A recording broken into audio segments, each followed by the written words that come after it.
আজকেই এই ভিডিওটিতে শিখবেন ৭০টি বিপদ থেকে রক্ষা পাওয়ার দোয়া। আমাদের হযরত আবু নাঈম ও ইবনে আবি সায়বা রাদিয়াল্লাহু আনহু একটি আমলের কথা বর্ণনা করেছেন। তারা বলেছেন যে ব্যক্তি নিম্নের দোয়া একবার পাঠ করবে, ১০০ বার নয়, মাত্র একবার, আল্লাহ তাআলা তার ৭০টি বিপদ দূর করে দিবেন ইনশাআল্লাহ। আর সর্বনিম্ন বিপদ হল দারিদ্রতা, আর অন্যান্য বিপদগুলো এর চেয়ে অনেক বড় বড়।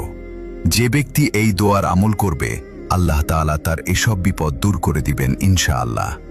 দোয়াটি শোনার আগে ভিডিওটি অনেক গুরুত্বপূর্ণ। আমার এই ভিডিওটি দেখে ভালো লাগলে অবশ্যই কমেন্টে আলহামদুলিল্লাহ লিখে যাবেন। আর হ্যাঁ, আমার ভিডিওটি অন্যদের কাছে শেয়ার করে দিবেন। আপনি ভাবতেও পারবেন না যে আপনার মাধ্যমে কত লাখ মানুষ এই আমলটি জানবে ও শিখবে, আর এখান থেকেও আপনিও সওয়াবের অংশীদার হবেন ইনশাআল্লাহ। দোয়াটি হল, লা হাওলা ওয়ালা কুওয়াতা ইল্লা বিল্লাহি ওয়ালা মালজা ওয়ালা মানজা মিনাল্লাহি ইল্লাহি ইলাইহি। দোয়াটি মুখস্থ থাকলে তো ভালো, আর না থাকলে মুখস্থ করে নিন।